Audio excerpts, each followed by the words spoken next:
Iya, oke. Ya. Baik, kita mulai dengan sama-sama baca basmalah. Bismillahirrahmanirrahim. Bismillahirrahmanirrahim. Silahkan waktu kami persilahkan kepada Ustaz Sony. Terima kasih. Bismillahirrahmanirrahim. Assalamualaikum warahmatullahi wabarakatuh. Alhamdulillahirrahmanirrahim. Alhamdulillahirrahmanirrahim. Salatullahi wassalamuhu ala asyrafil anbiya wal mursalin. Sayyidina Muhammadin wa ala alihi wa sahbihi ajma'in. Wa ba'du, rabbi shrah li sadri wa yassir li amri wahlul 'uqdatam min lisani yafqahu qawli. Subhanaka la ilma lana illa ma 'allamtana innaka antal alimul hakim. Terima kasih atas kesempatannya. Tadi sebelum saya mulai lebih lanjut, tadi disinggung tentang e-code atau virtual code ya. Ini menurut saya sudah menjadi sebuah keniscayaan di mana semakin hari semakin teknologi itu mutakhir sehingga memudahkan bagi kita semua dalam melakukan pekerjaan. Dan badan peradilan rupanya tidak terkecuali. Dan lagi-lagi didorong oleh adanya pandemi. Jadi semakin penerimaan badan peradilan terhadap penggunaan teknologi internet ini, teknologi elektronik ini semakin besar. Jadi saya lihat walaupun ini bukan pertama kali, karena kalau kita ingat dulu kan 20 tahun yang lalu ya, di Indonesia sudah mulai menggunakan teknologi kamera telekonferensi untuk digunakan untuk mengajukan saksi ya. Di Indonesia itu sudah sekitar 20 tahun yang lalu. Jadi telekonferensi itu sudah dipakai untuk mengajukan saksi di badan peradilan. Jadi saksinya tidak bisa datang, pengadilannya itu sendiri masih full face to face ya, tatap muka, physical. Tapi untuk pemanggilan saksi, karena saksinya tidak ada di tempat itu, maka dilakukan telekonferensi ataupun saksinya menggunakan video dari tempat lain dan disambungkan secara langsung. Nah, ini sudah dipakai dan sudah diterima. Tapi tentu tidak melalui jaringan internet ya, tapi melalui jaringan khusus ya, yang dimiliki ataupun dipakai oleh badan peradilan. Artinya secara prinsip tidak ada masalah ya, mulai dari pemanggilan saksi, bahkan mungkin nanti termasuk pemanggilan orang yang berperkara, baik secara perdata ataupun pidana. Menurut saya kedepannya sangat-sangat dimungkinkan. Ya, dan dalam konteks pandemi tentu semakin kita terdorong untuk itu. Karena peradilan itu kan banyak prosesnya, mulai ada yang prosesnya administratif saja, nah itu kalau nggak perlu ketemu ya nggak harus ketemu gitu. Bahkan di Malaysia sudah digunakan online system untuk melakukan pendaftaran dan juga pengajuan kasus. Jadi tidak perlu lagi datang ke peradilan. Nah, nanti kedepannya akan lebih terintegrasi dalam berbagai proses, baik itu proses pemanggilan saksi, proses pemanggilan tertuduh ataupun yang berperkara, dan lain-lainnya. Saya yakin kedepannya menjadi semakin diterima. Nah, itu baru proses virtual litigation ya, ataupun menghadirkan secara virtual. Nanti banyak lagi penggunaan teknologi oleh pengadilan, baik misalnya dalam hal pemanfaatan big data ataupun artificial intelligence untuk membantu hakim dalam menentukan sanksi ataupun hukuman. Ini sudah dipakai di Malaysia. Ya, di Malaysia di daerah Sabah atau Sarawak saya lupa ya, itu pengadilan menggunakan sistem AI, artificial intelligence, untuk membantu badan hakim, majelis hakim dalam menentukan sanksi yang akan ditetapkan oleh pengadilan. Ini menarik karena baru kejadian tahun lalu. yang pertama kali. Jadi kedepannya bukan cuma penggunaan virtual code, tapi juga penggunaan artificial intelligence, yaitu kecerdasan artifisial, kecerdasan buatan dalam rangka membantu mendapatkan data serta menentukan hukuman.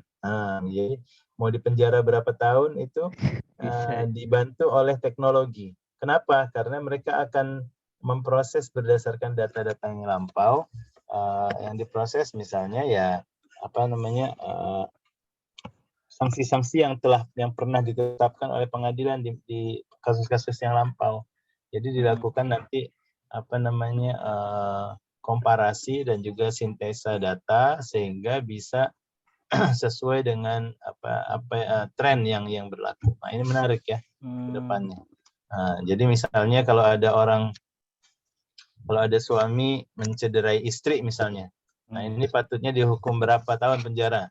Nah itu bisa dicek berdasarkan catatan-catatan kasus-kasus yang lama, lalu juga analisa mengenai cause and effect ya, dan juga mungkin menganalisa seberapa preventifnya untuk memberikan hukuman yang proporsional. Nah itu bisa dibantu oleh teknologi. Menarik ya. Jadi itulah perkembangan yang ada di Malaysia dan bisa dijadikan penelitian juga gitu Pak. Tadi juga merespon keperluan kita untuk mendidik mahasiswa kita agar lebih kreatif ya dan inovatif dalam melakukan penelitian. Pihak dosen bisa secara berkala mengupdate ke mahasiswa contoh-contoh judul ataupun penelitian yang sedang berlangsung ataupun yang telah berlangsung, yang telah selesai. Dari mana saja? Ya dari berbagai universitas, dari berbagai institusi. Diupdate. Seperti yang saya lakukan di kelas yang lalu, saya kasih tunjuk contoh-contoh ya, contoh-contoh penelitian yang pernah dilakukan. Nah, itu akan memberikan ide ya, pada para mahasiswa kita kira-kira apa tema ataupun judul yang akan diajukan. Itu pandangan saya. Baik, pada hari ini, kelas yang lalu kita mempelajari sebuah aspek yang sangat penting dalam penelitian, yaitu aspek komparasi, yaitu perbandingan. Ini sangat tidak ini adalah bidang ataupun aspek yang sulit untuk diabaikan saat ini karena perkembangan hukum yang semakin terintegral, semakin menyatu antara satu negara-negara lain, antara satu sistem dan sistem lain, sehingga kadang-kadang sudah tidak terlalu signifikan perbedaan antara common law dengan civil law misalnya, atau kadang-kadang prinsip-prinsip syariah juga diterapkan dalam hukum-hukum konvensional. Nah, disinilah kita perlu menelaah lebih lanjut ya sumber-sumber hukum yang ada di luar sana, yang di luar sistem kita, yang kita pelajari dari berbagai negara dan berbagai sistem hukum. Nah, itu sudah kita jalankan minggu kemarin. Namun ada satu bagian slide itu yang belum kita sentuh, tapi saya hari ini, Mas Azhar, saya tidak akan ke situ dulu. Saya tidak akan menyentuh aspek harmonisasi karena itu bisa dibaca ya. Tapi saya mau lanjut dulu ke aspek yang baru.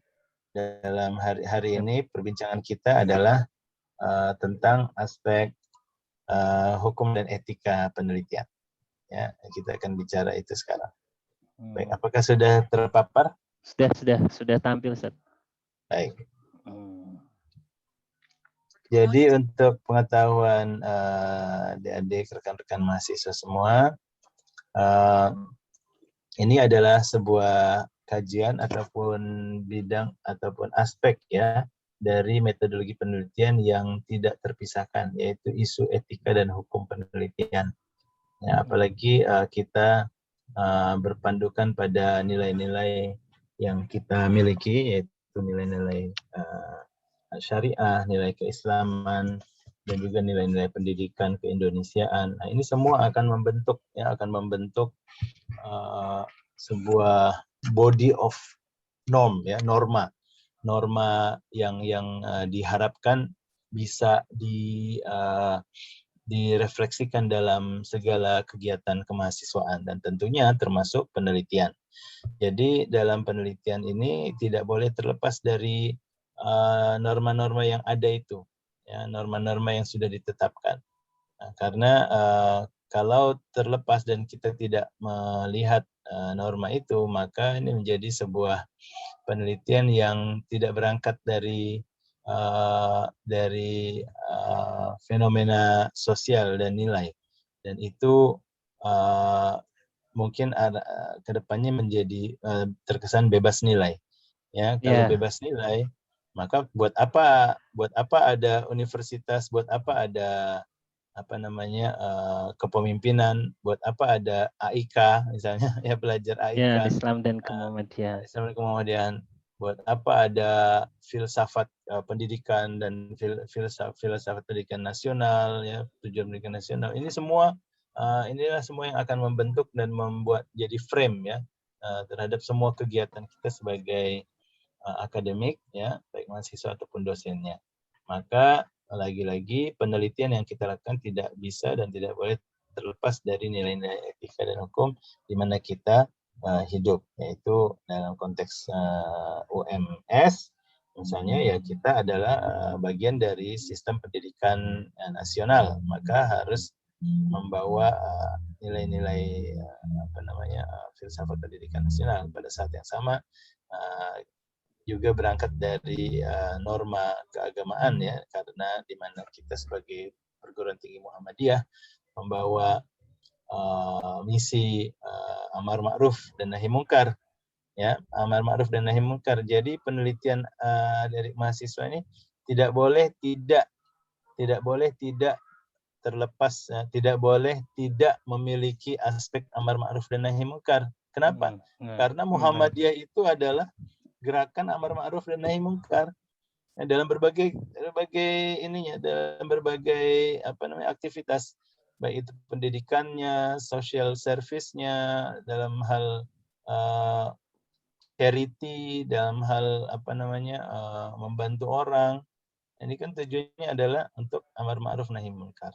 Nah, makanya jika ada penelitian mahasiswa yang justru mengabaikan aspek amar ma'ruf nahi mungkar, maka menurut saya dari awal itu sudah gagal. Penelitiannya sudah gagal. Nah, jadi alam pikirnya itu harus benar, harus betul. Misalnya, ya, mahasiswa dari Universitas Muhammadiyah Surakarta, ada fakultas apa, Mas? Sains, ada sains. Fakultas di sini ada FKIP, ada fakultas teknik. Teknik ada, misalnya, ya, teknik sipil. Nah, teknik sipil nanti membicarakan tentang pengembangan infrastruktur tertentu. Nah, ini kan secara epistemologis harus jelas kenapa mahasiswa kita membicarakan pembangunan, misalnya, ya, sekarang orang teknik sipil membicarakan tentang green development, green building. Apa itu green building? Bangunan hijau. Hijau itu artinya bangunan yang pada saat yang sama selain memberikan manfaat fungsinya, tapi juga menjaga kelestarian lingkungan. Nah, bagaimana caranya supaya bangunan itu tidak menyumbang kepada pencemaran lingkungan, pada melubangi lapisan ozon, atau malah membuat bangunan yang tidak sesuai dengan kesehatan, kan gitu. Nah, itu namanya green building atau green construction. Nah, nanti pertanyaannya, kenapa kita perlu ada green building? Nah, itu kan dari aspek epistemologis perlu jelas. Epistemologi ataupun filsafatnya apa? Kenapa sih kita perlu membuat bangunan yang hijau yang menjaga kelestarian lingkungan? Karena kita adalah khalifatullah fil ard. Kita menjaga nilai-nilai ketuhanan yang ada di muka bumi, yaitu makhluk atau ciptaan Allah harus kita lestarikan. Nah, ini tanggung jawab manusia. Nah, makanya nanti perlu ada green construction atau green building. Itu aspek filsafat dan epistemologis. Nanti aspek etikanya gimana? Ya, nanti aspek etikanya bahwa bangunan itu tidak boleh begini. Nanti ada etika, ada hukum, ya. Nah, aspek etika misalnya bangunan itu harusnya bangunan yang memberikan kenyamanan dan seterusnya. Aspek hukumnya gimana? Nah, lihat peraturannya. Nah, gimana tentang apa bahan-bahan materi yang dibolehkan, yang tidak dibolehkan dan seterusnya. Nah, sekarang itu dari aspek teknik ya, penelitian teknologi. Sekarang kita mau melakukan penelitian ekonomi syariah. Ya, kita akan meneliti misalnya produk-produk perbankan syariah, ya, produk-produk perbankan syariah. Misalnya kita meneliti penggunaan pinjaman online yang berbasis Islam, misalnya berbasis mudharabah atau murabahah dan seterusnya. Itu kan harus jelas dari awal alam pikirnya apa. Kenapa kita perlu penelitian seperti ini? Apa tujuannya? Ya, untuk apa manfaatnya? Dan seterusnya. Inilah dari awal rekan-rekan sekalian bahwa penelitian itu harus ditempatkan dalam kerangka yang tepat, yang betul. Kerangka pendidikan nasional, kerangka pendidikan kemuhammadiyahan, dan tentunya yang lebih luas kerangka gerakan amar ma'ruf dan nahi munkar. Jadi kalau ada penelitian mahasiswa yang misalnya melegalkan riba, nah itu ini sudah bukan amar ma'ruf nahi munkar, tapi kebalikannya, al-amru bil munkar wa nahyu anil ma'ruf. Jadi malah mengajak orang untuk kemungkaran. Ya. Nah kan gitu. Itu yang paling jelasnya lah. Nah baik. Jadi kerangka materi hari ini yaitu pendahuluan, lalu kita bicara lebih spesifik isu-isu etika, isu hukum. Nah nanti ada satu spesifik yang saya angkat yaitu isu plagiarisme. Nanti saya akan bawa dari sini, saya akan bawa ke minggu depan yaitu persiapan ataupun persiapan penulisan atau publikasi. Nah ini ada kaitannya ke depan. Ya untuk yang lebih spesifik. Nah sekarang kita lebih pada isu etika dan hukum. Maka yang paling pertama adalah kita perlu tanyakan, kenapa perlu etika? Kenapa perlu etika dalam penelitian? Nah, tadi sebagian sudah saya sampaikan. Ya, bahwa seorang peneliti Islam, peneliti Universitas Muhammadiyah Surakarta harus memiliki alam pikir yang tepat. Alam pikir ini world view. Kalau bahasa Indonesia ya betul ya, alam pikir ya. Atau pandang hidup. Alam pandangan hidup. Ya, boleh. Pandangan hidup. Kadang-kadang ada penerjemahan jadi alam pikir, jadi saya pakai di sini. Oh, ini apa? World view. Apa pandangan kita terhadap kehidupan ini? Nah, artinya dalam penelitian kita, Anda mau terserah apa saja temanya, tapi itu harus dikaitkan dengan world view kita sebagai seorang peneliti Muslim. Nah, ini kan saya sudah sampaikan di kelas pertama dulu. Kenapa kita meneliti? Kita mencari kebenaran, bukan pembenaran. Nah, itu beda tuh antara kebenaran dengan pembenaran. Kebenaran dalam bahasa Inggris truth. Ya, kalau pembenaran dalam bahasa Inggris apa? Excuse ataupun justification ya, ataupun excuse. Kita tidak ingin mencari pembenaran, tapi yang ingin kita cari adalah kebenaran. Nah, ini yang makanya menjadi menjadi motivasi utama bahwa apa yang kita lakukan itu adalah sebuah kegiatan yang mulia. Anda mau melakukan penelitian apapun ya, bahwa penelitian ini kenapa sih Anda meneliti? Nah, nanti ada yang jawab, ya ini kan kewajiban kuliah, Pak. Gitu. 3 SKS, 5 SKS. Nah, itu saya tidak nafikan. Iya. Itu saya tidak nafikan bahwa itu adalah tujuan jangka pendek ya. Nah, tapi tentu penelitian ini tidak ditetapkan dalam kurikulum atau silabus jika tidak ada tujuan yang lebih besar, yaitu menciptakan mahasiswa yang siap mengemban tugas untuk mencari kebenaran. Makanya melakukan penelitian. Misalnya kita ingin bilang, apakah vaksin itu halal? Apakah vaksin Sinovac itu halal? Yang terbaru ivermectin, Pak Ya, Sony. Ivermectin katanya. Ivermectin katanya bisa mengobati obat cacing apa buat COVID. Nah ini ya, kita harus kritis dulu. Oh itu sekarang ada yang bilang ivermectin bisa untuk merawat COVID. Tiba-tiba ada berita ivermectin ini kan obat cacing gitu loh. Kok bisa? Berarti apakah kita ini sama dengan orang cacingan? Nanti kita harus teliti dan kritis. Apakah orang COVID dikasih obat cacing? Tidak berarti begitu kan? Cuma yang kita lihat bahwa apakah ada dalam kandungan ataupun konten obat yang katanya obat cacing itu ada juga konten ataupun materi yang bisa melawan virus COVID, kan itu pertanyaannya. Bahwa dia adalah dipakai sebagai obat cacing, yaitu itu aplikasi kan, satu materi atau bahan itu bisa dipakai untuk berbagai macam tergantung rekayasanya kan gitu.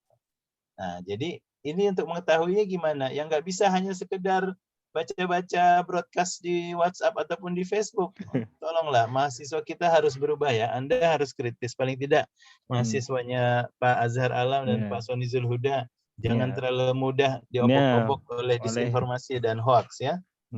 Bahwa dan setiap orang bisa ngomong, oh ini yang bicara dokter loh katanya. Dokter anggota ID gitu. Yang anggota ID berapa? Puluhan ribu. Apa memang mereka satu suara? Pasti ada saja kan yang punya pandangan lain. Ulama pun begitu. Lawyer apalagi. Ada 2 lawyer, jawabannya 3 gitu. Saking banyaknya pendapat. Nah, jadi jangan hanya karena itu nalar logika itu harus dipasang dengan baik. Jangan hanya karena ada seorang dokter yang bicara lantas kita langsung percaya itulah yang sebenarnya. Jangan dulu. Kan kita punya metode tarjih kalau dalam bahasa ilmu hadis itu. Makanya kita sebenarnya belajar hebat dari para perawi ilmu hadis ya, yang mereka menjalankan semua kajian-kajian semua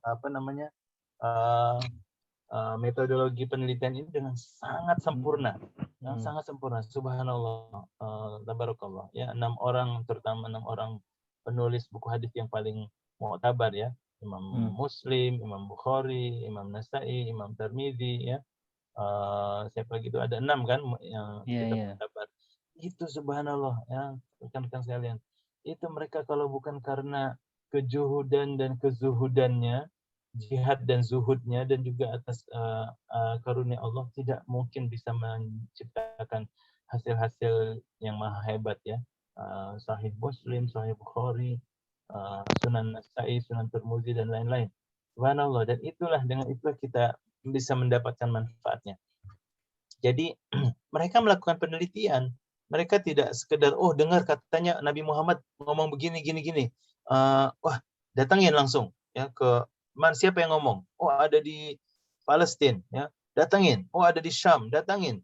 Oh, ada di Hijaz, ada di Mekah, datangin. Datangin oleh mereka. Diteliti.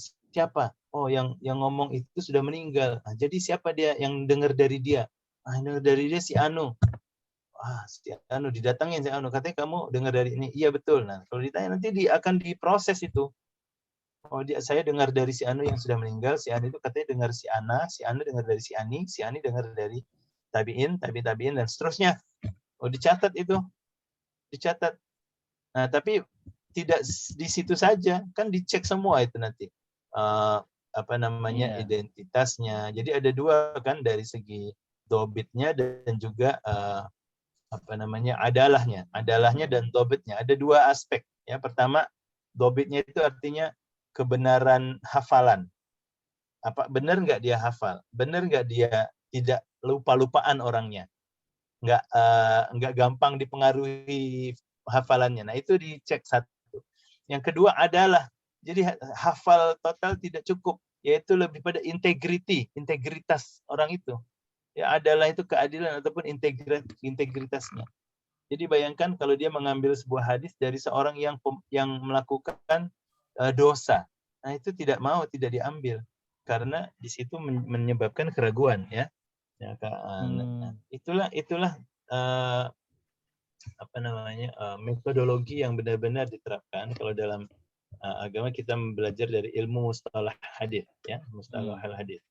Kawan-kawan nanti bisa ada mata kuliahnya, Ustaz. Ada ya di program ini ada ulumul hadis sama tahrijul hadis ada. Masya Allah, itu udah bagus lah. Jadi memang membuat kita kan jadi kritis ya. Dan juga siap menerima perbedaan, tapi menganalisa melalui metodologi. Gitu. Ada metodologinya. Tarjihnya dalam Muhammadiyah sebagai sebuah gerakan Islam modern, dia tidak madhabi. Tapi artinya tidak berdasarkan mazhab A kita ikut gitu. Kalau mazhab B tidak kita ikut, kita tolak. Tidak begitu dalam Muhammadiyah. Ya, tapi sistemnya adalah manhaji, yaitu yang melihat manhajnya. Jadi mana yang tepat, mana yang sesuai. Kadang berbeda mazhab tapi kita ambil gitu ya. Nah, itulah Muhammadiyah membawa modernisasi dalam hal dalam hal ilmu dan hukum gitu ya. Jadi di situ metodologi yang sangat tepat. Jadi saya kembali kepada ini. Kenapa kita perlu etika dalam penelitian? Karena penelitian itu tidak ada yang bebas nilai. Lagi-lagi tidak ada yang bebas nilai. Dulu pernah ada ya sebuah universitas Islam negeri kalau nggak salah saya. Iya. Yang di mana ada mahasiswa S3-nya. Oh iya. Di Solo kalau nggak salah itu ya. Apa yang lupa yang saya. apa? Mas Azhar yang kasusnya Islam apa yang lupa saya Ustaz. Saya lupa kasusnya. Tapi pernah ada itu sebagai jadi rame. membawa kontroversi toh? Iya betul. Intinya kontroversi mencederai sumber hukum Islam. Dan dalam hal hukum ya. Mungkin kalau hal pemikiran tuh bisa macam-macam. Ini dalam hukum yang benar-benar. Nah ini Milkul Yamin. Ini ada Ilham. Ya makasih. Yaitu Milkul Yamin itu artinya melakukan hubungan seksual, hubungan badan dengan dianggap orang yang tidak dinikahi. Ya. Gitu ya. Itu saya juga lupa ingat. Tapi iya betul isunya gitu. Jadi dianggap Milkul Yamin sehingga dianggap tidak berdosa gitu. Ya. Oke, tentu sekarang gini. Apa yang mau kita cari dengan penelitian? Kalau ingin meneliti supaya dikenal, banyak caranya. Aduh, jangan ya. So, saya ingin meneliti supaya saya dikenal. Kenapa? Oh, supaya terkenal, supaya diundang ke televisi, supaya diwawancarai wartawan, dan supaya ditawarkan beasiswa oleh universitas-universitas yang lain itu. Wah, naudzubillah. Ya sudah melenceng itu. Maka untuk melakukan itu diobok-oboklah struktur hukum yang ada, struktur pemikiran yang ada. Jika Anda melakukannya secara jujur, sah-sah saja, boleh saja. Coba bawa semua datanya, tunjukkan apa. Nah, tapi kalau dilihatnya terlalu banyak ketimpangan, misalnya yang diambil adalah pandangan satu orang melawan sekian banyak ijma ulama, maka Anda juga harus jujur bahwa ini adalah mungkin hanya sekedar pandangan pribadi, gitu loh. Karena bisa saja ya di antara ulama, di antara scholar itu yang memiliki pandangan yang nyeleneh. Ya bisa saja. Cuma kita sebagai seorang peneliti bagaimana kita menyikapinya. Anda kalau mau jujur, kasih tahu, tulis dalam pandangan Anda bahwa ini adalah pandangan yang sangat-sangat syadz, istilahnya dalam bahasa Arab, yaitu asing, yang sangat isolated, ya, isolated. Maka kita sebagai orang yang berpikir, kita jadi bisa memberikan penilaian. Kalau yang bicara seperti ini hanya satu orang, sementara yang bicara yang lainnya ada ribuan orang, maka Anda mau pilih yang mana gitu. Makanya ada kaidah ijma umatku adalah kebenaran ataupun rahmat, karena di situ mengeliminir terjadinya kesalahan. Jadi karena bisa saling mengoreksi. Makanya hadis itu kan banyak tingkatannya. Dan hadis yang paling tinggi adalah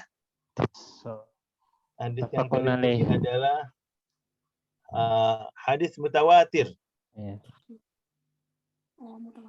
Mutawatir ya. Mutawatir itu bagaimana? Saya ambil contoh. Saya misalnya lagi ngobrol sama si A bilang,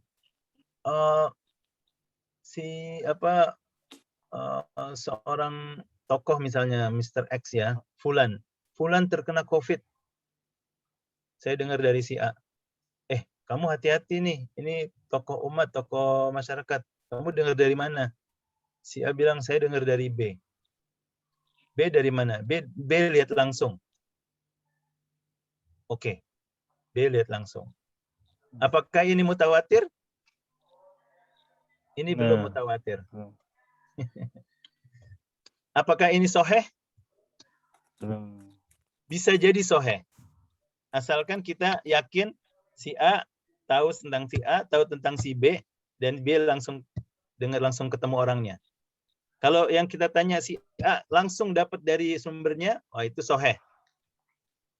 Oh, kamu tahu dari mana? Kemarin baru ngomong, baru ketemu. Dia bilang saya kena COVID. Udah soheh itu. Tapi belum mutawatir. Mutawatir itu gimana? Setelah saya ketemu A, saya jalan sedikit, saya ketemu sama C. C bilang, oh Fulan kena COVID. Dengar dari mana? Dari B. Nah, ingat tadi, si A dengar dari B. B ketemu langsung. Sekarang ketemu C. C, kamu tahu dari mana? Dari B. Oh, berarti A sama B punya sumber sama, ya kan? Nah, sumbernya itu si B. Sorry, A sama C, sumbernya B. B yang ketemu langsung. Oke, apakah sudah mutawatir? Belum. Belum. Saya ketemu E. Fulan kena COVID. Kamu dengar dari mana? Dengar dari B. Oh, sama. A, C, E ketemu dengar dari satu orang. Jadi jalurnya masih satu, yaitu dari B doang. Nanti saya ketemu lagi, besoknya saya nelpon ketemu sama F. Dia bilang, si Fulan COVID, kamu tahu dari mana? Oh, kemarin baru ngobrol. Oh, berarti sekarang ada 2 sumber kan? Sudah ada 2 sumber. Berarti yang dengar langsung itu B sama F. Nah, ini sudah mulai mendekati mutawatir. Karena dia memerlukan 3. Ini menurut sebagian ulama ya. Saya ketemu G dengar dari H langsung ketemu sama si Fulan. Nah, berarti sudah ada 3 jalur. Nah, inilah mulai disebut mutawatir. Nah, jadi kalau sekarang nih yang terjadi gimana ya? Dengar sesuatu, tapi sumber kita aja nggak jelas, apalagi sumbernya si sumber gitu loh. Kalau kita dapat broadcast dari WA, kadang-kadang nggak ditulis siapa penulisnya, nggak jelas. Gimana kita mau menafsirkan kebenaran gitu loh. Nah, maka jangan langsung disebarin, ya. Saring-saring dulu sebelum disebarkan, saring sebelum sharing gitu. Iya, dan mungkin Karena tidak tidak terbatas dalam satu sumber, salah satu. Nah, kalau kecuali sekali lagi, kalau Anda rasa sumber itu benar dan dipercaya, tapi bukan cuma benar dari aspek, oh dia kan kiai, oh dia kan guru kita. Mohon maaf nih, zaman digital sekarang justru banyak sepuh-sepuh kita yang justru terperangkap dengan isu hoax ini, gitu. Karena mereka memang orangnya ya integritasnya diakui, tapi dalam hal kecakapan digitalnya, yaitu keterampilan digital itu rendah. Jadi apa-apa dikirim. Jadi mohon maaf, itu juga kadang jadi masalah. Nah kembali ya kepada pokok permasalahan, maka kita dalam hal mencari kebenaran itu banyak caranya, ada metodologinya. Dan juga penelitian itu tidak boleh bebas nilai. Maksudnya apa? Ya penelitian yang Anda lakukan itu harus sejalan dengan nilai-nilai yang ada, yang hidup dalam kehidupan kita sebagai peneliti. Nah, maka ada nilai-nilai keislamannya, nilai kemuhammadiyahannya, nilai pendidikannya, nilai keindonesiaannya. Nah, itu baru komplit. Ya, asal jangan terbentur aja pada salah satu. Ya. Nah, inilah nilai-nilai yang berkembang dalam sistem pembelajaran kita dan perlu kita bawa terus ya ke dalam penelitian kita. Ya. Mas Azhar, saya minta pause 1 menit ya. Iya, boleh. Bentar. Silakan kalau ada yang mau ditanya bisa ditulis sebentar. Iya, oke. Nggak apa, baik.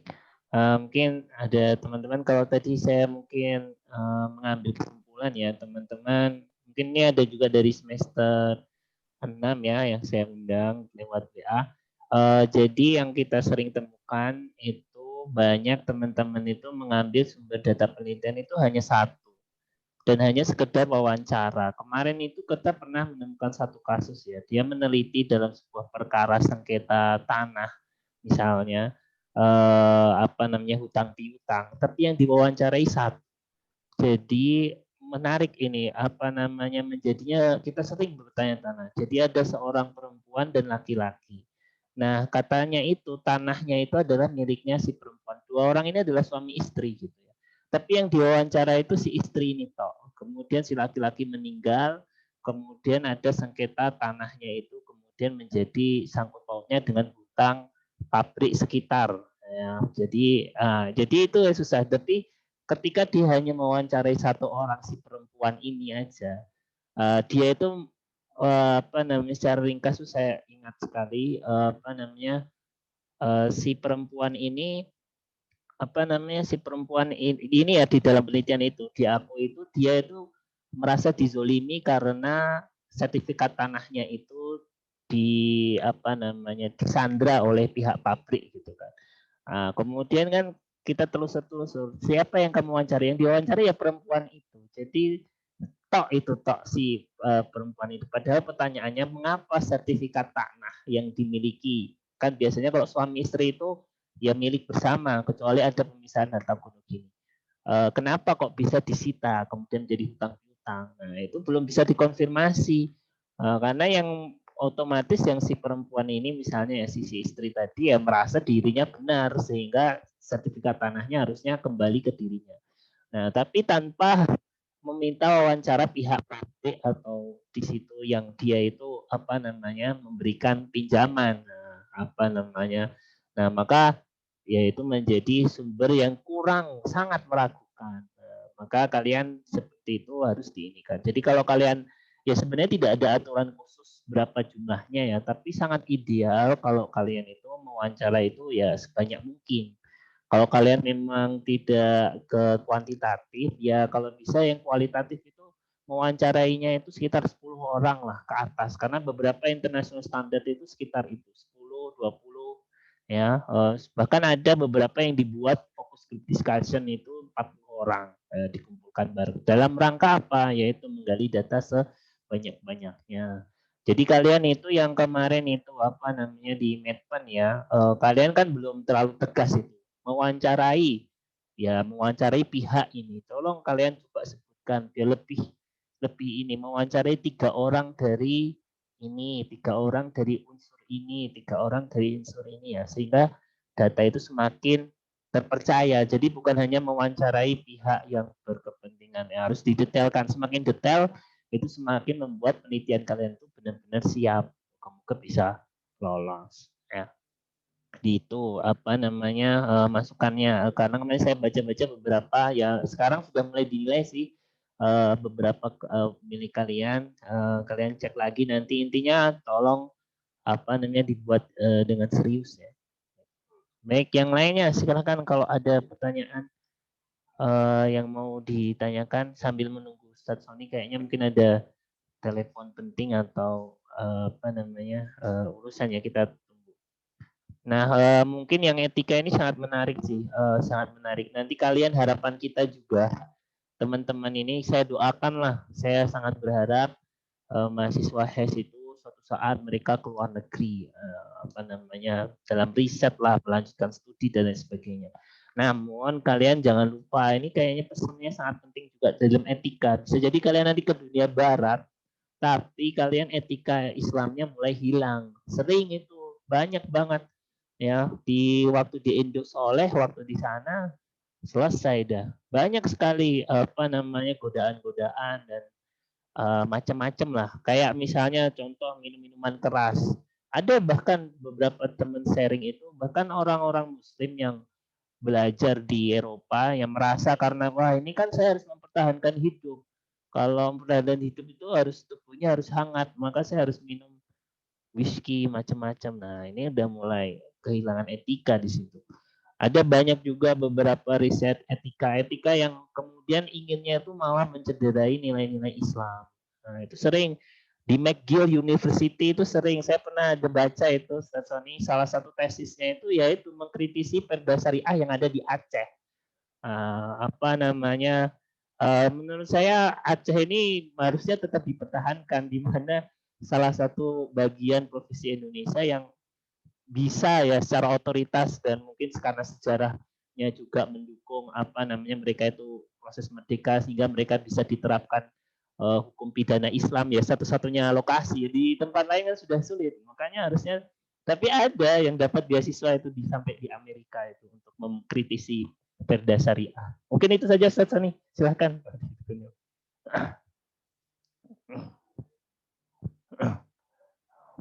Halo, oh belum di ya, baik. Terima kasih. Ya. Betul tadi ini juga tantangan kita ya, karena mau studi, mau penelitian kita perlu biaya. Kadang-kadang sumber biaya itu adanya di luar sana. Dan itu ibaratnya orang mau kasih biaya tentu ada persyaratannya, baik tertulis ataupun tidak tertulis. Nah, makanya tidak heran ya penelitian-penelitian mahasiswa yang datang dari mahasiswa Indonesia dan Muslim ya, yang datang dari negeri-negeri Barat, ya secara langsung atau tidak langsung, yaitu disesuaikan dengan agenda mereka. Ya, agenda mereka. Nah itu kita harus paham itu. Jadi itu kalaupun kita yang punya kesempatan seperti itu, nah itu kita harus siap negosiasi ataupun dalam konteks gini, misalnya tadi bikin tesis master untuk mengkritisi perda syariah ataupun mengkritisi pengadilan agama yang ada di Aceh misalnya. Nah sebenarnya itu kan sah-sah saja jika tujuannya itu untuk mencari kebaikan gitu ya, mencari kebaikan. Maka di sini pentingnya tadi tuh integritas. Anda itu akan dimulai dari mencari data. Datanya diambil dari mana? Kalau mau interviewnya siapa? Itu pun harus imbang antara yang pro kontranya harus imbang, ya. Dan tetap berpandukan pada aspek legalitas gitu. Jadi apapun yang sudah menjadi bagian dari hukum dan peraturan harus kita hormati, Nah kayak gitu loh, artinya terlepas dari ada agendanya pihak yang menyponsori, nah kita tidak boleh terlepas bahwa ini adalah amanat kita dalam menjalankan penelitian, amanat yang bukan hanya di dunia saja, tapi amanat untuk dibawa ke akhirat nanti. Nah makanya nanti saya tulis di bawah sini di slide ini, ada 3 pertanggungjawaban ya, pertanggungjawaban keilmuan, pertanggungjawaban sosial, dan pertanggungjawaban administratif. Yang tidak tertulis di sini adalah pertanggungjawaban terhadap Tuhan gitu. Nah, itu sebenarnya masuk di pertama ini. Pertanggungjawaban keilmuan itu artinya ilmu kita itu adalah amanat Allah, ya. Yang mana dengan ilmu itu kita diangkat derajat kita. Namun dengan ilmu itu pula kita diuji. Apakah kita membuat kita semakin bersyukur atau kita kufur gitu. Jadi pertanggungjawaban keilmuan ini ya bukan cuma di dunia tapi di akhirat. Pertanggungjawaban keilmuan memastikan bahwa ilmu yang kita emban ini, yang kita hasilkan dari penelitian ini adalah untuk mencapai keridhaan Allah. Kan itu harusnya peneliti muslim. Seorang peneliti muslim itu harus ada itu dari awal. Jangan dengan penelitiannya malah menimbulkan kemarahan Allah ataupun menimbulkan hal-hal yang dianggap menyalahi hukum-hukum Allah. Nah, ya. Nah, ini sudah menyalahi kodrat gitu ya. Nah, maka ya jangan mau kalau orang Islam disuruh meneliti bagaimana cara supaya riba itu bisa diterima di masyarakat karena dianggap biasa sekarang. Oh, mungkin udah biasa. Oh, nggak bisa. Terus dibuat dalil fikih al-adah muhakamah. Aduh, tuh kacau itu kan. Dalil fikih yang layernya ataupun lapisannya rendah tapi diangkat melawan ayat Quran yang sudah jelas, yang soreh gitu. Nah itu kadang-kadang kalau ilmu alatnya kita tidak punya, ya mudah kita melakukan penjungkir balikan dalil seperti itu. Atau melakukan penelitian tentang pluralisme agama, bahwa ajaran-ajaran agama lain itu sama. Itu tidak sama lah. Anda mau bicara toleransi tidak harus dengan mencederai agama kita sendiri kan. Islam tidak kering dengan nilai-nilai toleransi, tapi juga tidak tidak membiarkan adanya kesyirikan. Itulah Muhammadiyah kan juga seperti itu. Ya, tanzih ya, apa yang menyebabkan kesyirikan ataupun penyelewengan itu dilawan. Tapi pada saat yang sama kita menjunjung tinggi aspek-aspek modernitas, ya, aspek keilmuan gitu. Jadi itulah yang disebut dengan pertanggungjawaban keilmuan. Hal yasawil ladzina ya'lamuna wal ladzina la ya'lamun. Ya, apakah sama orang yang berilmu dengan tidak berilmu? Tentu tidak sama gitu ya. Dan ilmu itu sendiri menjadi, tadi saya bilang, pertama menjadi ujian, dan kedua menjadi akselerator, yaitu yang membuat kita naik makom, ya. Makanya dalam sebuah syair Arab disebut al-alimu kabirun wa in kana hadatsan wal jahiru saghirun wa in kana syaikhan.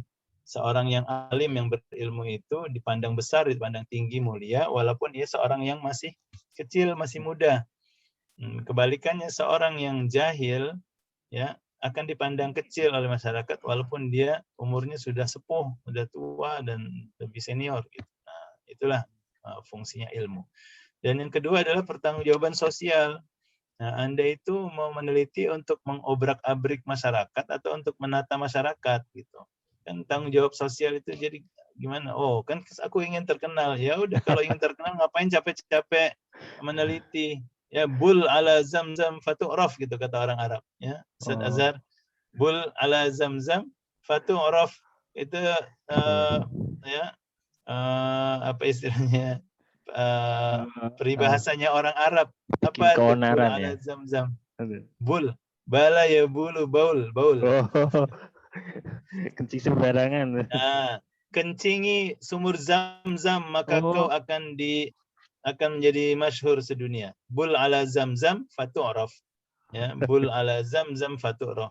Sama aja, coba kamu panjat, kalau di Malaysia ini coba kamu panjat menara kembar Petronas, maka kamu akan dikenal seluruh dunia. Jadi yang ditargetin langsung pusat perhatian masyarakat. Ya, kalau di Arab, Zamzam, sumur Zamzam, apapun yang terjadi terhadap sumur Zamzam, semua orang akan tahu gitu. Nah, jadi kalau mau terkenal cukup kencingi sumur Zamzam, kamu akan dikenal. Nah, apakah itu ya yang ingin kita capai? Dikenal for bad reason. You are popular for bad reason. Ya, popularitas karena apa namanya, alasan yang salah gitu. Tidak, tentu kita ingin kalau emang mau dikenal karena manfaat kita. Alhamdulillah, ya, kita ingin manfaat kita terhadap masyarakat. Situlah adanya penelitian yang bertanggung jawab terhadap sosial, ya. Jadi kita dari awal kita pikir ini apa manfaatnya, aku bikin nulis-nulis kayak gini untuk masyarakat. Kalau nggak ada manfaatnya, udahlah, cari judul lain aja. Tanya pada Pak Azhar, tanya pada dosen. Pak, kasih dong judul yang bermanfaat. Itu kalau sudah kehabisan ide, ya. Tapi sebaiknya sebagai mahasiswa kan harus lihat apa perkembangan di masyarakat. Dan yang ketiga adalah pertanggungjawaban administratif. Ini penting dalam konteks kelembagaan, karena yang namanya peneliti kan, apalagi kayak peneliti di mahasiswa bikin skripsi, bikin tesis ataupun disertasi, itu kan ada peraturan-peraturan kelembagaan yang harus diikuti. Jadi tanggung jawab secara administratif, pendaftarannya, lalu pengumpulan datanya, lalu dan lain-lain lah yang sifatnya peraturan, ya. Dan juga isinya harus ditanggungjawabkan secara kebenarannya, lalu sumber dan referensinya itu harus kita pertanggungjawabkan. Lalu pengolahan data dan lain-lain. Inilah ya pertanggungjawaban administratif. Termasuk kalau ada sponsor keuangan, kan harus dijelaskan nih, uangnya sudah dipakai untuk ini, untuk ini. Nah, itulah semua terjadi dalam pertanggungjawaban administratif. Sekarang ini yang lebih spesifik, isu-isu etika dan hukum, ya. Nah, ini yang akan kita pelajari secara lebih spesifik. Nah, jadi ada aspek etika, ada aspek hukum. Saya rasa sudah dijelaskan, ya, perbedaan antara etika dan hukum, ya. Antara etika dan hukum. Ini harusnya pastinya sudah dipelajari di semester pertama atau tahun pertama lah. Apa bedanya etika dan hukum? Nah, etika itu ya tidak ada dalam peraturan perundangan. Kalau dilanggar pun tidak ada sanksinya, ya. Dan tidak bisa dipaksakan. Nah, itu etika itu. Nah, kalau hukum itu kebalikannya, sudah disepakati dan ada sanksinya dan bisa dipaksakan. Nah, itu hukum. Nah, contoh sekarang isu-isu etika dan hukum dalam penelitian. Ya, saya ambil di sini. Yang pertama, di atas sekali adalah aspek etika, yaitu tentang integritas, ya, integrity kalau dalam bahasa Inggris. Integritas itu apa sih? Integritas itu kan bersatu ya, integrated, penyatuan. Penyatuan apa? Sebenarnya secara makna bahasa, ya bersatunya antara diri dan hati kita, ya. Integritas seseorang. Jadi kalau bilang, oh dia memiliki integritas yang tinggi, apa maksudnya? Ya jadi ada kesatuan antara hati, otak dan tubuhnya sebagai seorang manusia itu menyatu dan terrefleksi dalam kehidupan sehari-hari. Nah, ini secara harfiah lah, makna secara harfiah. Tapi yang biasa dipahami dalam konotasinya artinya kita jujur, ya, honesty, ya, jujur dalam melaksanakan penelitian. Ya, tidak diam-diam, tidak mencelakakan orang, tidak menipu gitu ya. Nah, jadi kejujuran dalam memilih, memperoleh dan mengolah data dan menghindari konflik kepentingan. Nah, ini penting.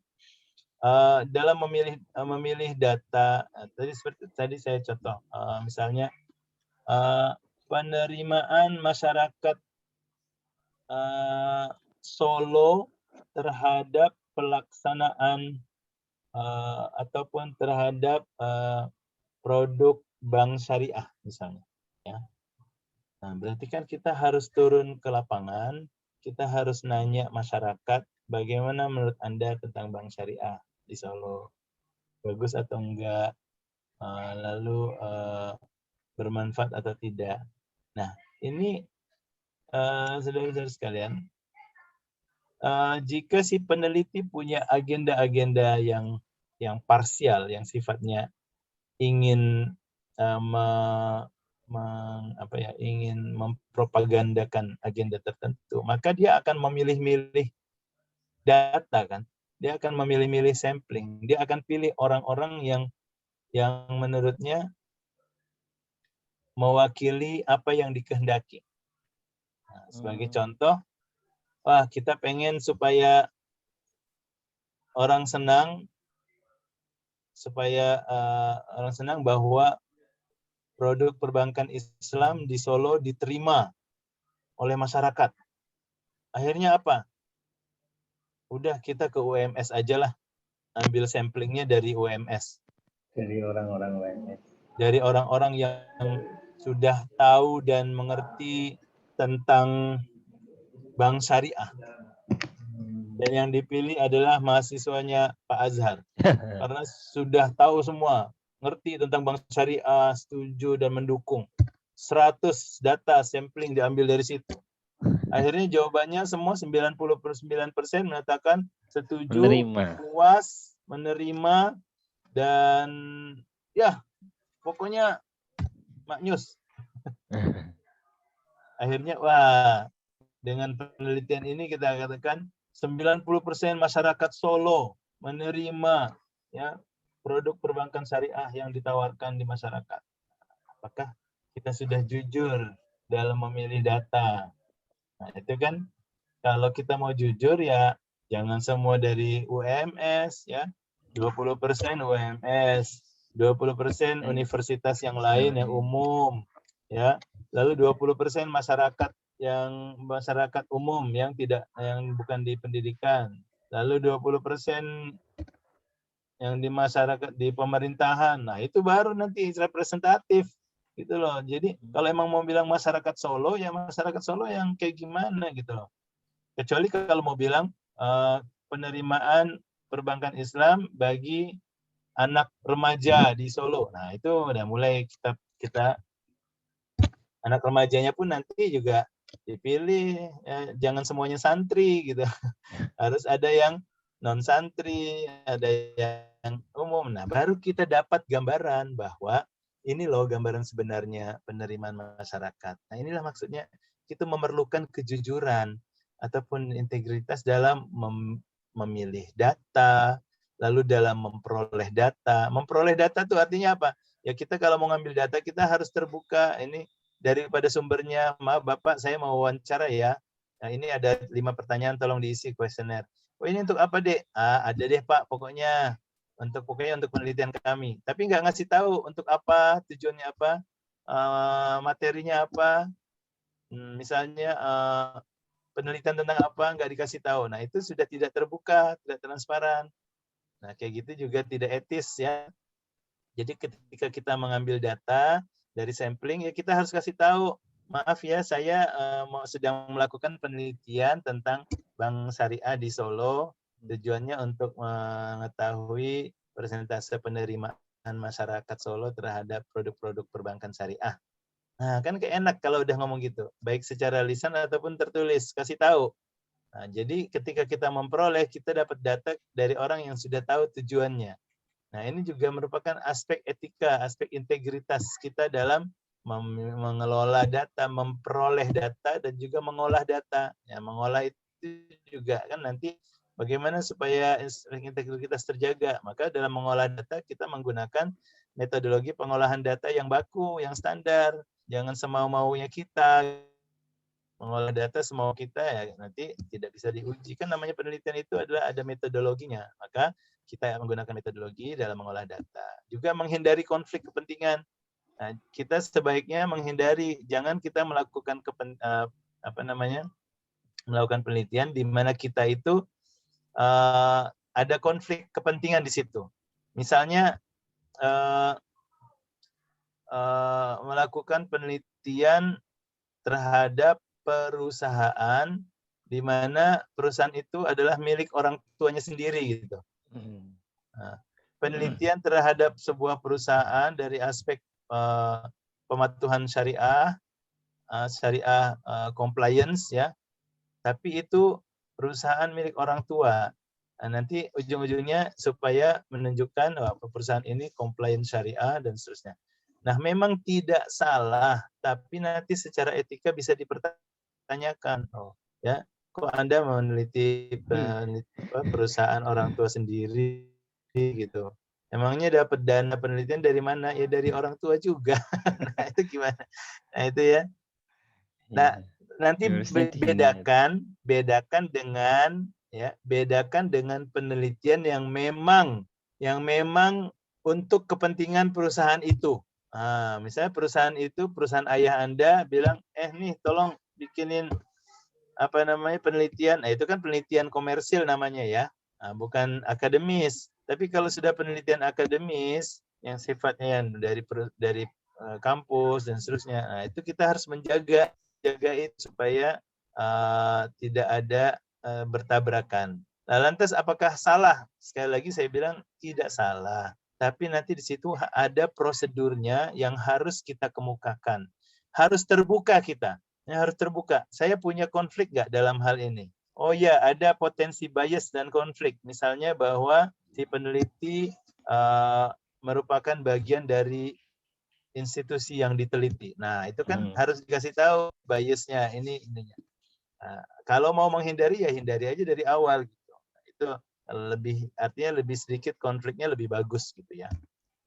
Lalu itu aspek integritas. Yang kedua aspek tata kelola data. Ya, tata kelola data ini juga merupakan aspek etika yang sangat penting. Misalnya tadi masih dalam kaitan yang atas tadi karena ini ada agak terkait sana sini ya. Dalam memperoleh data kita kan pengen kita ingin mewawancari orang yang terkena menjadi korban penipuan pinjaman online misalnya. Nah, kita mau wawancara dia. Nah, wawancara dia nanti kita akan kasih tahu Ibu, misalnya Ibu yang kena nih. Ibu, nanti data Ibu akan kita paparkan, akan kita analisa ya, gitu mah. Itu kita perlu mendapatkan persetujuan. Kenapa? Karena nanti itu terkait dengan kehidupan pribadi dia gitu loh. Nah, jadi dalam hal kita mendapatkan persetujuan, kita harus memberikan gambaran apa sih yang mau kita paparkan. Nah, itu yang disebut dalam istilah informed consent yang sebelah kanan ini. Ya, informed consent, yaitu konsen ataupun izin yang kita dapat merupakan izin yang dilandasi pada informasi yang betul. Jangan sampai kita mendapatkan informasi tapi orang yang memberikan informasi tidak tahu apa yang dia sampaikan. Ya. Ini paling sering adalah apa? Dalam hal medis. Nah, dalam hal medis, ya misalnya dia setuju terhadap sebuah prosedur penelitian. artinya dia akan diperiksa badannya dan seterusnya. Nah, dia harus tahu itu, dia menyetujui itu, dan dia harus tahu apa resikonya, dia harus tahu apa tujuannya. Nah, itu yang disebut informed consent. Jangan cuma sekedar konsen. Konsen itu artinya memberi izin, tapi nggak tahu untuk apa izin itu. Atau orang itu nggak tahu resiko-resikonya apa. Nah, ini salah. Jadi kita mendapatkan izin dari orang yang kita teliti, dengan catatan kita menjabarkan ya aspek-aspek risiko yang ada jika prosedur itu dijalankan. Ini yang disebut informed consent. Lalu juga dalam hal menjaga kerahasiaan, ya, data itu kan harus diklasifikasi dan dikelola. Ya, jadi data ini ada yang bisa dibuka, ada yang tidak boleh dibuka. Nah, ini isu etika, tapi sebagiannya masuk ke isu hukum nanti karena sudah diatur oleh undang-undang. Ya, jadi kan kadang-kadang kita kalau jangankan penelitian ya, ngobrol aja kadang-kadang teman kita akan bilang, jaga ini rahasiain ya, ini hanya antara kita berdua gitu, hanya elo aja yang tahu gitu. Ya, nah itu kan itu amanat dalam agama Islam, ini amanat. Orang yang menjaga rahasia itu dia menjaga amanatnya dan dipuji oleh Allah. Apalagi kalau terkait dengan aib orang, yang menjaga aib orang maka dia akan dijaga aibnya oleh Allah, ya. Nah, itu menjaga rahasia itu amanat. Cuma bilang ya, yang ada nih lidah nih gatel. Oh iya, ada lidah nih gatel untuk ngomong ke orang lain. Misalnya kita bilang, ya, si Mawar ngomong sama Melati gitu ya, aku lagi deket sama.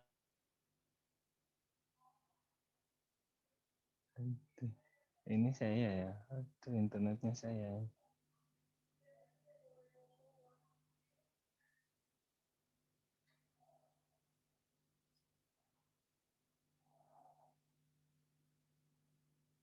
Gitu tuh, saling ungkit-ungkit, ceritain dong gitu ya. Kalau bahasa kita ada yang ember, Pak, kayaknya. Ember. Nggak bisa nahan rahasia ya, semua bocor gitu. Iya, semua bocor. Aduh, pilih-pilih teman makanya. Betul, maka dalam penelitian ini menjadi aspek sangat penting, menjaga kerahasiaan dan mengelola data dengan baik. Lalu yang ketiga, aspek pembangunan berkelanjutan atau sustainable development, yaitu no harm, jangan mencederai orang, mencederai lingkungan, mencederai keadilan, rasa keadilan, mencederai tradisi masyarakat. Ini harus dijaga nih. Jangan sampai penelitian kita membuat heboh satu negara atau satu kampung. Nah, nanti dia bilang, wah, menurut penelitian si Anu, ya, boleh kawin walaupun tidak ada, boleh melakukan hubungan seksual walaupun tidak ada tali perkawinan. Wah, hebohlah satu Indonesia. Habis itu kita mau dapat apa? Ya, mau mencari kebenaran, belum tentu benar. Mencari manfaat yang ada mudorot, ya. Apalagi kalau kita pikir untuk anak cucu kita nanti, kita wallahualam suatu saat zaman lebih besar, fitnah lebih besar, ya jangan-jangan penelitian kita itulah yang berkontribusi terhadap fitnah di akhir zaman. Naudzubillah ya. Naudzubillah, jangan sampai penelitian kita itu justru membawa kehancuran ya, kehancuran diri, kehancuran masyarakat, kehancuran karakter dan seterusnya. Nah, inilah aspek etika. Lalu sekarang aspek hukum ya, aspek hukum.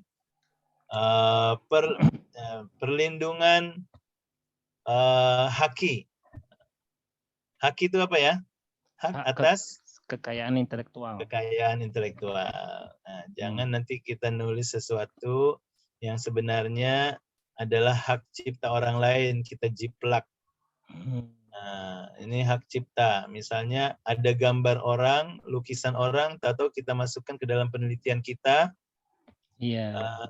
Dan tanpa seizin orang yang punya, ya, walaupun niat kita baik ya, tapi kita melakukan pelanggaran hak cipta. Apa sih pelanggaran hak cipta? Jadi jika ada hak-hak yang sudah dianggap hak cipta orang, baik itu lukisan, tulisan, ya, artikel, ataupun misalnya desain arsitekturnya, desain gambar dan seterusnya, atau syair lagu ya, atau lagu itu sendiri, ini semua adalah karya-karya yang dilindungi oleh undang-undang hak cipta. Artinya apa? Karya-karya itu tidak bisa kita gunakan tanpa seizin si pemilik hak cipta. Ya, kecuali si pemilik hak cipta sudah bilang, ya karya ini boleh dipakai tanpa seizin kami. Ya sudah, boleh. Artinya sudah diletakkan di public domain. Tapi satu lagi, kalau memang itu ciptaan orang lain, maka dalam penelitian kita lagi-lagi kita harus jujur bahwa ini adalah milik orang lain atau ini adalah karya orang lain. Jika tidak, inilah yang dinamakan plagiarisme. Maka orangnya disebut plagiat, menjiplak. Ya. Jadi ada dua sisi nih. Pertama, pelanggaran hak cipta, ya. Kedua, menjiplak. Kadang-kadang orang tidak melanggar hak cipta tapi menjiplak. Itu bisa terjadi karena ini dua hal yang berbeda. Pelanggaran hak cipta itu adalah dia melanggar undang-undang. Jadi tergantung undang-undangnya ngomong apa ya. Misalnya harus dapat izin, harus segini dan seterusnya. Mengkomersilkan misalnya, mengkomersilkan tanpa izin. Mengkomersilkan itu di bawah hak cipta, ya, betul. Adapun plagiarisme itu sangat spesifik, yaitu menjiplak karya orang ataupun ide orang dan ke dalam karya kita dan menganggapnya nampak seolah-olah jadi karya kita tanpa ada memberikan info bahwa ini diambil dari karya orang lain. Nah, itulah plagiarisme. Ya. Nah, nanti saya bicara sedikit lebih detail tentang plagiarisme. Ada juga isu rahasia negara. Nah, nanti kalau para mahasiswa bikin penelitian masuk ke isu-isu yang berkaitan dengan keamanan negara, tentang dunia intelijen, dunia militer. Nah, ini banyak data-data ini adalah rahasia negara. Nah, ya, untuk dapat data itu, Masya Allah, susahnya minta ampun ya. Nah, tapi kalaupun sudah dapat data itu, jangan kira selesai di situ, bahwa itu ada isu rahasia negara. Kadang-kadang pemerintah membolehkan, tapi ingat harus dirahasiakan. Nah, artinya mungkin datanya kita serap, tapi dokumennya dirahasiakan. Misalnya lah seperti itu. Nah, itu bisa saja ya. Jadi kalau penelitian Anda misalnya apa? Terkait isu militer, isu intelijen, terkait isu diplomatik, ya. Diplomat misalnya ya surat-surat diplomatik itu rahasia negara. Atau yang terkait dengan keputusan kabinet. Nah, mohon maaf, ini kadang-kadang keputusan kabinet beda. Ada yang disampaikan ke media, nah itu sudah bukan rahasia negara lagi. Tapi ada dokumen-dokumen yang tidak pernah disebarkan, nah itu tetap menjadi rahasia negara. Nah, itu jangan sampai kita salah. Oh, ini kan untuk kepentingan penelitian. Nah, kalau dia sudah dicap ataupun ditulis sebagai rahasia negara, maka Anda bisa bermasalah di hukum, ya, secara hukum, ya. Nah, jadi data itu tidak boleh dibocorkan. Ketiga, termasuk ya informasi dari pemerintah yang akan disampaikan ke publik tapi belum disampaikan ke publik. Nah, itu juga rahasia negara. Nah, jadi kadang rahasia negara ini tergantung kondisi. Kemarin rahasia, hari ini sudah tidak rahasia. Nah, kalau hari ini sudah tidak rahasia, Anda mau paparkan dalam penelitian, ya silakan. Tapi kalau masih sebagai dianggap rahasia dan belum dianggap publik, nah hati-hati. Ya, itu ya. Oke, lalu rahasia perusahaan. Nah, ini mirip dengan yang sebelumnya, tapi lebih karena itu adalah hak perusahaan. Ya, contohnya, ya misalnya tentang keputusan-keputusan strategis dalam rapat perusahaan, ya, rapat pimpinan, ataupun data-data keuangan. Nah, itu semua rahasia perusahaan. Atau data-data produk. Nah, itu semua rahasia perusahaan yang kalau kita buka, maka Anda salah di bawah hukum. Karena itu dilindungi oleh hukum. Nah, jadi kalau mau diteliti gimana ya? Ada batasannya. Ada batasannya di mana ada sesuatu yang bisa dipaparkan, ada yang tidak. Mungkin kita hanya ingin bilang message secara umum, tapi kita tidak memaparkan ya data secara spesifik karena nanti urusannya terkena undang-undang rahasia perusahaan. Lalu ini ada undang-undang yang sedang digodok oleh pemerintah atau parlemen, yaitu undang-undang perlindungan data pribadi. Ini terkait dengan aspek privasi individu. Nah, ini misalnya Anda punya sampling ya, Anda punya sampling, misalnya melakukan interview analisa kualitatif pada 5 orang ya, 5 orang sampling, 5 orang yang akan diwawancarai. Nah, tentu setiap 5 orang ini punya data pribadi. Ada sebagian yang sah-sah saja untuk dipaparkan, tapi ada sebagian yang tidak untuk dipaparkan. Dan jika si orang yang memberikan interview itu mengatakan, Mas, Mbak, tolong data saya tetap dirahasiakan ya. Nah, itu Anda harus menghormati itu. Karena kalau tidak, Anda sudah salah di bawah undang-undang kerahasiaan. Termasuk undang-undang perlindungan data pribadi. Jadi kalau ada data yang minta dirahasiakan, Anda harus hormati itu dan Anda harus jalani itu ya. Jangan data itu dipaparkan ya secara publik. Ya, sekarang cukup sensitif data-data pribadi itu.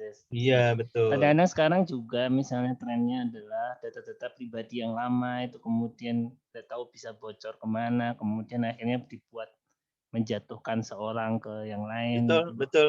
Data pribadi itu sekarang tidak main-main ya. Sekarang implikasinya besar. Baik itu dalam bisnis, dalam hal pribadi dan seterusnya ya. Saya itu pernah jadi narasumber bagi seorang pelajar PhD di Toronto University di Kanada. Nah, dia nelpon saya, kebetulan dia orang Indonesia tapi sudah tinggal sana.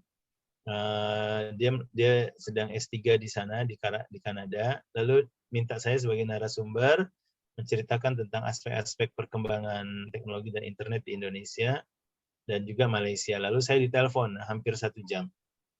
Saya bicara sampai selesai.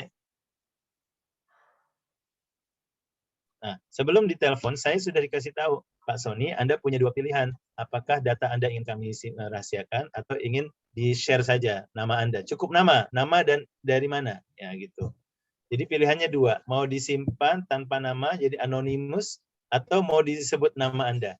Saya bilang nggak ada masalah, sebut saja nama saya, nggak apa-apa. Artinya bisa, identitas boleh dipaparkan. Nah, itu artinya kita diberi pilihan. Nah, itu kan sebenarnya menghormati privasi orang, ya. Jadi nanti kita juga, tapi nanti pertanyaannya loh, nanti kalau dalam penelitian tidak kita tulis datanya, apakah nanti dipercayai, Pak? Nah, itu kita ada caranya Bapak Ibu ya, adik-adik. Jadi kalau untuk menghormati privasi, tidak semestinya ditulis data pribadinya dalam penelitian, tapi kita bisa tulis bahwa data pribadi narasumber ada dimiliki oleh penulis, ya, dan sudah melalui prosedur yang diharuskan. Jadi gini, dalam teknisnya gini, universitas punya komite, ya istilahnya research ethics committee biasanya, ataupun badan etika penelitian misalnya, lembaga etika penelitian. Nah, disitulah yang akan melakukan verifikasi bahwa si peneliti memang punya data pribadinya si narasumber, tapi tidak dipaparkan untuk melindungi kerahasiaan. Nah, begitu. Nah, artinya kalau ada pihak ketiga yang mempertanyakan, nah tidak cuma si peneliti yang punya datanya, tapi universitas juga punya mengkonfirmasi bahwa ini sudah melalui prosedurnya, dan kami konfirmasi bahwa betul ya si peneliti punya datanya. Nah, gitu. Ya, jadi tidak harus semuanya ditulis di dalam skripsi kita. Nah, ya. itu masukan yang bagus, Sony. Jadi kita juga pernah kemarin, jadi teman-teman itu, karena kadang-kadang mahasiswa kita itu terlalu kadang-kadang terlalu latah. Jadi harus mencantumkan nama lengkapnya, gelarnya, macam-macam. Padahal untuk data-data sensitif itu sah-sah saja. Nanti kita sampaikan bahwasanya nama Anda akan kami inisialkan. Nah, itu contoh. Betul. Jadi contoh juga terutama nih, kita itu sering ditolak karena judul-judul kritis ya. Misalnya contoh praktek akad tertentu. Oh, ternyata tidak sesuai fatwa. Itu kan kalau di-clearkan BMT-nya mana atau koperasi syariahnya mana, banknya mana, itu kan menjadi jadi buruk ininya BMT ini. Mending harapannya sih tidak terlalu jelas identitasnya. Juga sama satu penelitian kemarin tuh ada, kita pengen meneliti tentang praktek rentenir sama itulah praktek rentenir. Itu kan nasabahnya kalau kita jelaskan secara rinci siapa orangnya, takutnya orang rentenir ya jarang sih yang baca. Tapi kalau dia Ya, baca betul. kemudian dikejar bahwasanya praktek rentenir seperti ini, kan itu menjadi ancaman sendiri. Jadi Betul, Pak. teman-teman Betul. enggak apa-apa untuk diberikan inisial. Jadi nanti kita tawarkan, karena ada beberapa tuh menolak karena takutnya ada citra buruk dari hasil penelitian dan sebagainya. Nah, maka salah satunya teman-teman mahasiswa sekalian menyampaikan kepada pihak yang diteliti itu bahwasanya namanya akan dirahasiakan memakai Ya, inisial. itu biasanya ada surat pengantar kan, Pak? Ya, ada Sebaiknya surat ada pengantar. Ya. Nah, karena buat sebagian orang ya mungkin sensitif atau dia tidak ingin datanya keluar ya, ataupun gitu ya. Iya, ya terutama ya itu beberapa misalnya lembaga keuangan Islam itu ketika kita mau datang teliti, dia tuh sadar dia itu belum syariah, baru-baru hijrah syariah gitu loh. Oh iya, iya, Mahasiswa iya. meneliti, wah ini ketahuan ini. Akhirnya banyak terjadi Ustaz, jadi penolakan. Maka kemudian kita sarankan kan ya kalau kalian makanya jangan pakai judul-judul kritis dulu lah, judul-judul yang lebih mengangkat mereka gitu loh di industri misalnya terkait minat masyarakat memakai produk syariah misalnya alasan itu dulu lah, jangan yang ini belum sesuai syariah ya. Itu justru saya menyuarakan ini. Jadi istilahnya lebih ini ya, lebih persuasif lah, lebih persuasif. Iya betul. Itu kan teman-teman industri, teman-teman yang punya data ini kan sering kadang-kadang keluhan gitu ya, karena kita pendekatannya ya sedikit keliru juga gitu ya. Kasihan siapa yang mau diteliti kemudian berdampak kepada kelanjutan itunya. Iya, akhirnya yang ada nanti datanya ketutup ya, kita nggak bisa mendapatkan data itu. Nah, disitulah orang akan percaya kalau kita terbuka, kalau kita transparan gitu ya. Baik, kita lanjut. Juga ada isu hak-hak asasi manusia, misalnya kalau kita berkaitan dengan anak ya, nah maka ada anak itu juga harus dilindungi ya datanya. Jadi jadi cara menghandle-nya beda antara anak dan orang dewasa. Perlindungan anak. Ada misalnya perlindungan hak saksi, hak tertuduh ya. Misalnya kita sedang mengkritisi sebuah kasus, lalu kita bicara dengan orang yang tertuduh atau kita bicara dengan saksi. Nah, itu ada peraturannya, ada undang-undangnya ya, ada yang do's and don'ts-nya itu ada. Lalu yang di sebelah kanan ini adalah di antara isu-isu yang mencuat. Misalnya tadi saya sudah bilang tentang informed consent ya. Artinya dalam mendapatkan izin itu kita harus transparan, dia resikonya apa dan seterusnya. Lalu research integrity dan misconduct ya, ini makanya perlu ada ini komite dalam kampus universitas, ada semacam komite yang menangani isu-isu integritas. Nah, lalu ini kadang-kadang kesalahan kita ya, kita tidak failure to acknowledge co-authors, sources and contributors. Kita tidak memaparkan siapa orang-orang yang berkontribusi dalam penelitian ini. Nah, itu tidak etis ya. Makanya biasanya dalam ini disebut kami berterima kasih kepada pihak A, B, dan C yang telah membantu dalam ya proses penelitian ini, atau kepada pihak D yang telah mendanai gitu ya penelitian ini gitu ya, atau kepada Profesor A yang telah membaca naskah awal artikel ini. Nah, itu kasih tahu aja, tulis tuh biasanya ada tuh kalau penelitian atau publikasi biasanya di bagian akhir itu ada istilahnya acknowledgement ya, pengakuan. Acknowledgement. Apalagi pernah ada kasus ya, mahasiswa dia tidak naruh nama co-author, co-writer ya, orang yang menulis bersama-sama itu tidak ditulis ya. Wah, ini parah itu ya, yang harusnya ditulis. Tidak ada 2 etis, orang, sangat tidak etis. Sangat tidak etis, nyari gara-gara namanya ya. Nah, atau nanti akan dampaknya itu dia tidak akan dapat kepercayaan lagi dari teman kolaborasi. Betul. Ini kan mengkhianati namanya. Penelitiannya berdua tapi yang ditulis cuma nama sendiri, kan nggak bisa. Atau penelitian berlima tapi yang ditulis cuma 4 nama, yang satu enggak. Nah, itu ya. Lalu isu penggunaan teknologi. Nah, contohnya AI kayak tadi ya, artificial intelligence. Kalau FR ini apa? Facial recognition ya. Yaitu yang bisa mengimbas dan mengenal, mengidentifikasi wajah. UAV ini apa? Unmanned Aerial Vehicle, bahasa Inggrisnya, tapi bahasa umumnya drone. Nah, drone. Oh. Nah, kan kadang kita menggunakan drone untuk melakukan penelitian, ya. Ya, misalnya drone-nya kita gunakan untuk melihat keramaian suatu tempat atau ingin meneliti tentang keadaan suatu tempat. Nah, tapi dalam menggunakan drone itu juga kita bisa mendapatkan berbagai macam foto dan video yang kelihatan di situ gitu. Nah, kadang-kadang isunya isu keamanan, isu privasi juga gitu ya. Itu bisa terkena. Jadi dalam hal menggunakan teknologi, kita harus hati-hati dan memastikan agar penggunaan teknologi itu tidak melanggar hukum dan melanggar aspek etika. Plagiarisme saya sudah sebut tadi. Lalu kerahasiaan data sudah saya sebut. Nah, juga privilege communication, yaitu komunikasi spesial, misalnya antara dokter dengan pasien. Nah, kalau data yang kita dapati itu adalah data yang didapat dari komunikasi yang khusus seperti pasien dan dokter atau antara advokat dengan klien, ya. Nah, ini tidak boleh dipublikasikan secara terbuka. Nah, jadi kalau Anda mau menuliskannya, harus ingat bahwa ini sebenarnya adalah komunikasi yang dilindungi oleh undang-undang. Ya, makanya seorang dokter itu berhak dan wajib ya merahasiakan komunikasi dia dengan si pasien. Atau si pengacara, advokat juga wajib untuk merahasiakan komunikasinya dengan pihak kliennya. Nah, jika kita masuk dalam penelitian yang melibatkan data-data seperti ini, maka harus dipastikan kita mendapatkan izin ataupun mengambil pembatasan tertentu agar tidak melanggar undang-undang ini.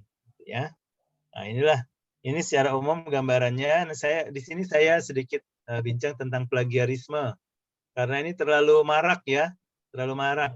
Plagiarisme dalam Kamus Oxford disebut it is a practice of taking someone else's work or ideas and passing them off as one's own. Dengan kata lain yaitu mengambil karya ataupun ide orang lain dan dijadikannya sebagai karyanya sendiri.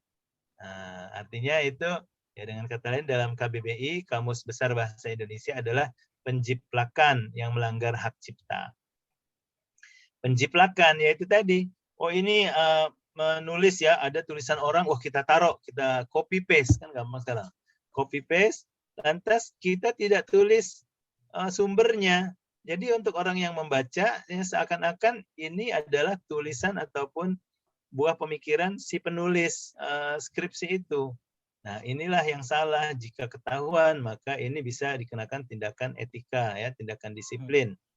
Ya, mungkin bukan tindakan hukum, tapi tindakan disiplin. Kalau tindakan hukum itu agak lebih spesifik. Misalnya ya menggunakan foto ataupun karya yang memang dilindungi dalam hak cipta. Nah, itu dengan catatan karya itu belum dipublikasikan ke ruang publik ya, tidak ada di ruang publik. Karena kalau sudah di ruang publik itu agak sulit. Misalnya gini, Anda melihat ada artikel di internet, ya, artikel yang ditulis oleh Sony Zulhuda. Nah, lalu Anda mau taruh itu di dalam skripsi Anda, tapi Anda tulis, menurut Sony Zulhuda, Bitcoin adalah apa? Bla bla bla bla bla bla. Pertanyaan saya, apakah Anda harus minta izin dari saya atau tidak untuk melakukan itu? Kalau sudah terpublish. Nah, betul. Kalau sudah terpublish tidak perlu. Wah, repot nanti kita ada 100 karya yang kita kutip, masa kita minta izin pada semua orang, tidak bisa. Nah, jadi tidak perlu dan tidak harus ya, tidak melanggar undang-undang. Jadi tidak ada pelanggaran undang-undang hak cipta di situ. Tapi kalau Anda tulis karya saya itu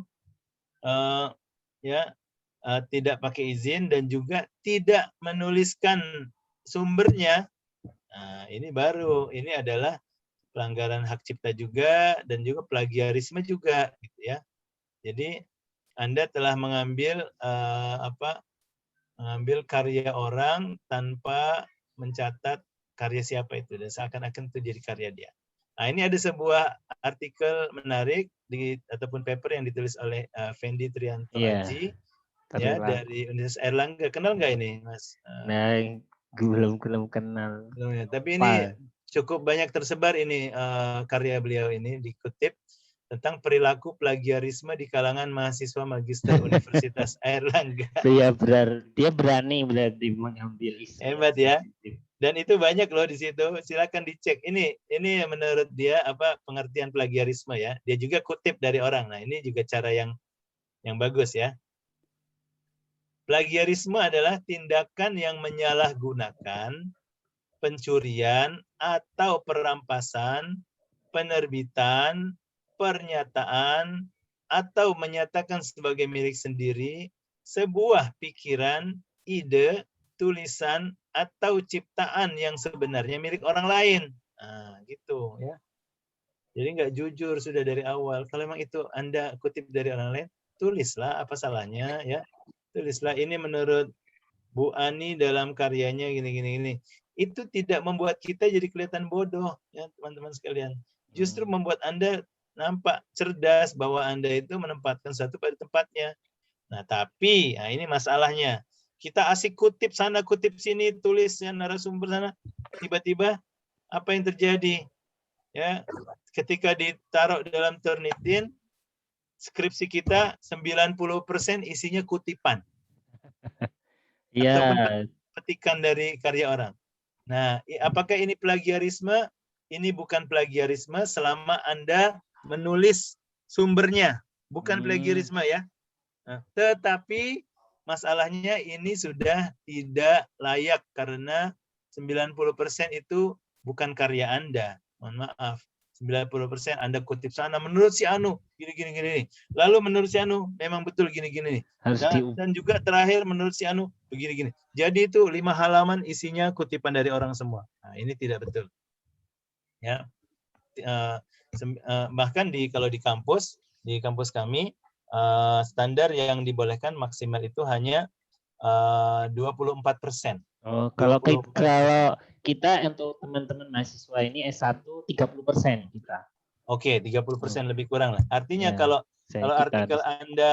artikel Anda itu adalah 10 halaman, maka tidak boleh sampai 3 halaman ya yang merupakan kutipan. Ya.